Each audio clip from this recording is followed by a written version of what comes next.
श्री स्वामी समर्थ, जय जय स्वामी समर्थ। श्री स्वामी समर्थ, जय जय स्वामी समर्थ।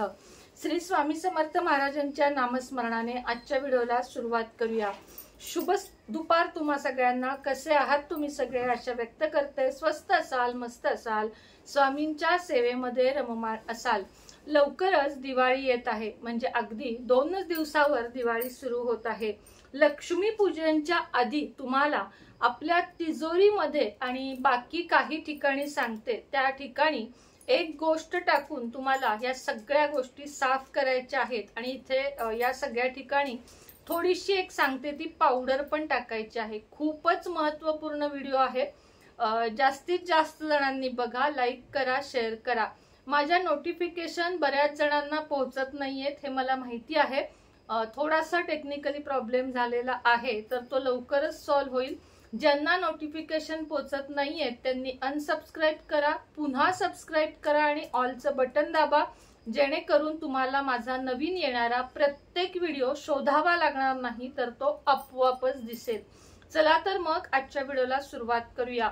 17 तारखेला आहे वसुबारस आणि वसुबारसची पूजा आणि वसुबारस दिवशी करण्याचा उपाय तुम्हाला आधीच मी सांगितलेला आहे, तेही व्हिडिओ जाऊन नक्की बघा। आत्ताच्या व्हिडिओमध्ये आपण बघणार आहोत की लक्ष्मी पूजनच्या आधी महिलांनी घरात काही कामे करायची आहेत। कोणती आहेत ती कामे? चला तर बघूया। आता दिवाळीचे 4-5 दिवस बघा, आपल्याला नखे कापायची नाहीये, तर सगळ्यांनी आता येणाऱ्या शुक्रवारी म्हणजेच परवा दिवशी, शुक्रवार ज्या दिवशी आहे म्हणजे उद्या किंवा परवाच आहे, तर शुक्रवारी सगळ्यांनी आपापली नख कापून घ्यायची आहेत। कारण दरिद्रता जिथे वास करते तिथे चुकूनही लक्ष्मी येत नाही। सगळ्यात पहिलं काम घरातल्या सगळ्यांची नखे आपल्याला स्वच्छ करून घ्यायची आहेत। कारण नखांमध्ये बघा, इतकी बारीक नख ज्यांची असतात, खरं सांगते त्या स्टाईलच्या मागे महिलांनी लागू नका की एवढाली नख ठेवणं।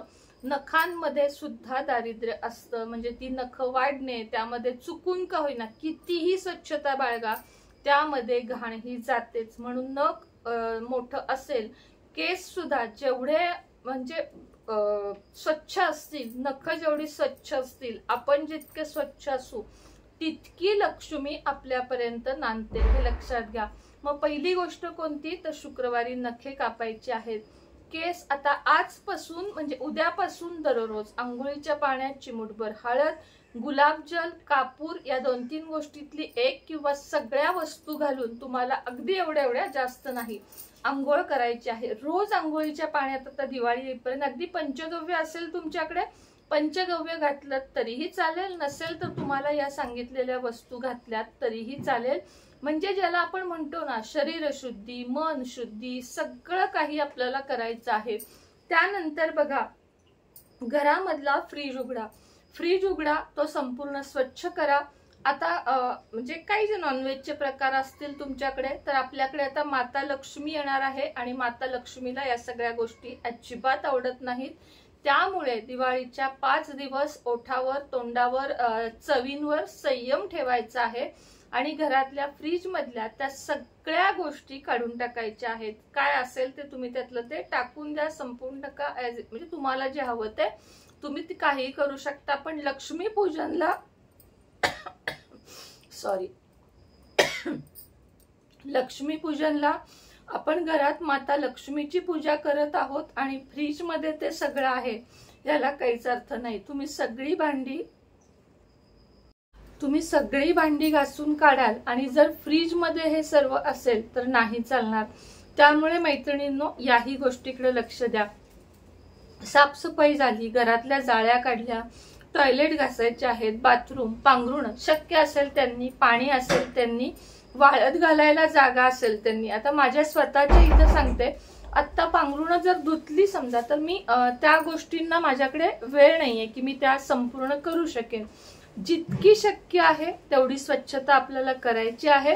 बाकी असं काही नाही की अगदी तुम्हाला जमत नाहीये, वेळ नाहीये, तरी तुम्हाला जगदुनिया सांगतेय किंवा जगदुनिया करतेय म्हणून तुम्ही करायचं आहे असं नाही। आपल्याला जितकी, तसं तर आपल्या घरामध्ये आता माझ्याही दररोजची स्वच्छता मी आता या घरात आल्यापासून इतकी ठेवली आहे की मला असं डीप क्लिनिंग करण्याची कुठे गरज वाटत नाही। जसं की जाळ्या काढणे, बेड पुढे ओढून बेड मागचं झाडणं, सगळ्या मागचं म्हणजे शक्यतो सगळं स्वच्छ आहे. भांडी पण आपले जसे डबे मोकळे होतील तसे आपण डबे वगैरे पण घासत असतो. तर ही झाली घराची स्वच्छता. अजून एक तुम्हाला इथं सांगावंसं वाटतं की मनाची स्वच्छता सुद्धा खूप जास्त गरजेची आहे. आता दिवाळी आलेली आहे. तुमच्या मनामध्ये जरी कोणाविषयी पण राग असेल, रुसवा असेल, भीती असेल, चिंता असेल किंवा तुम्ही कोणाविषयी पण गिल्टी फील करत असाल तर तुम्ही त्या व्यक्तीशी बोलून मन मोकळं करा. आणि तुम्हाला म्हणजे काय म्हणतो आपण, शरीर शुद्धी सोबत मनाची शुद्धी पण गरजेची आहे. त्यामुळं कोणाचाही मत्सर करणे, कोणाविषयी निंदा करणे या गोष्टी सुद्धा आपल्याला करायच्या नाहीयेत. याला म्हणतात मनशुद्धी. आता पिरियड होऊन गेला असेल, अर्थातच तुमचा दिवाळीच्या दिवशी वगैरे काही येत असेल तर घरातल्या कोणालाही लक्ष्मीपूजन करायला सांगा. अन्यथा चौथा पाचवा दिवस म्हणजे चौथा नाही 5वा दिवस येत असेल तर तुम्ही स्वच्छ आंघोळ म्हणजे सगळ्या घरात गोमूत्र शिंपडा, डोक्यावरून आंघोळ करा आणि त्यानंतर तुम्ही देवपूजा, लक्ष्मीपूजन करू शकता. देवी देवतांच्या मूर्ती सगळ्या स्वच्छ पितांबरी असेल जे तुम्ही वापरत असाल, मी कुठल्याही गोष्टीचं म्हणजे हे करत नाहीये जाहिरात, पितांबरी. आता मी स्वतः पितांबरीनं स्वच्छ करते. मला वाटत नाही की म्हणजे त्याच्यावर लिहिलेल्याप्रमाणे तर त्यातले इन्ग्रेडियंट असे आहेत की त्यामध्ये केमिकल नाहीत. आणि तसं म्हटलं ना तर सगळ्यातच आता लिंबात पण सायट्रिक ऍसिड असतंच.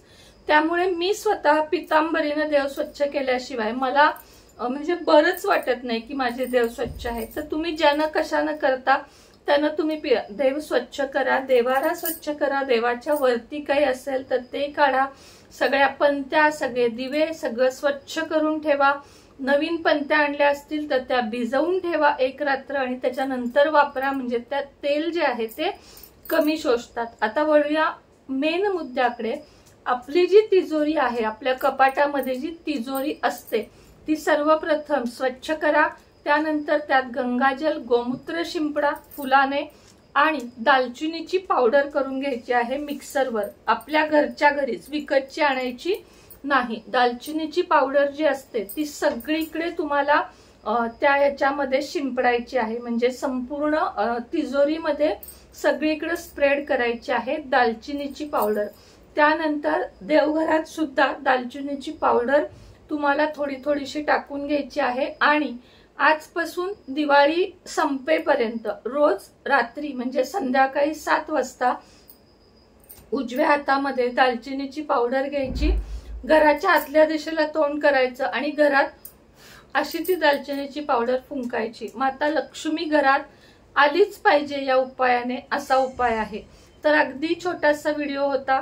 तिजोरी स्वच्छ करा, तिजोरीमध्ये लाल वस्त्र अंथरा, तिजोरीमध्ये पैसे, दागिने जे काही असेल ते व्यवस्थित ठेवा. तिजोरीमध्ये बाकी पसारा, कागदपत्र काहीही ठेवू नका.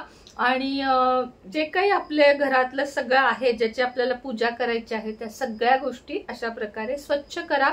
शरीर शुद्धी आणि मनशुद्धी सुद्धा गरजेची आहे, हे लक्षात ठेवा. श्री स्वामी समर्थ.